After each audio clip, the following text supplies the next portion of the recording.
Few businesses have had a year quite like the family-owned company that makes Purell. Russ Mitchell from our affiliate WKYC takes us on an exclusive tour of the factory where they're working around the clock to keep up with demand for their must-have hand sanitizer. Good morning, Savannah and Joe. COVID made it one of the most sought-after things in America, and it's produced right here in Ohio.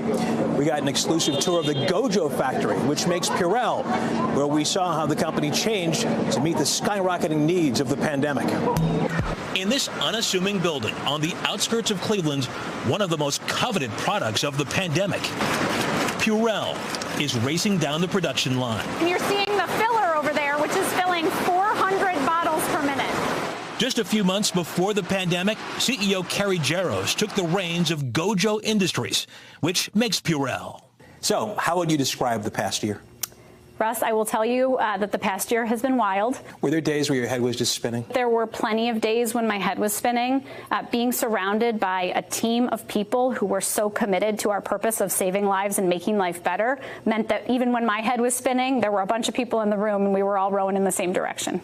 A direction that began in 1946 right here in Ohio.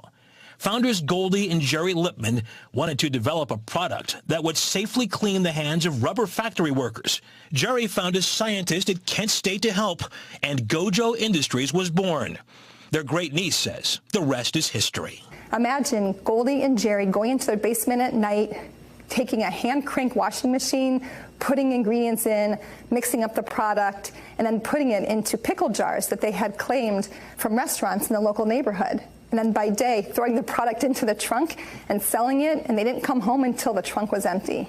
That pioneering spirit is alive and well in this third-generation family-owned company. Over the course of the year, we transformed every part of our business. We produced 300% or 3 times the amount of hand sanitizer that we normally produce in a year. It's growth that is really unprecedented in our industry. You make the bottles, you fill the bottles, you sell the bottles. What's the next step? We are committed to being surge ready for the next pandemic. I hope it never happens, but we're committed to being surge ready. A 24/7 production line and an additional 500 workers ensures they will be. Goldie and Jerry would be so proud, in particular of the hardworking team that we have. So they'd be really proud that we're continuing their legacy. And Gojo tells me even if demand drops, it is not concerned about having to cut back on employees. The company believes with the pandemic, personal hygiene habits have changed forever.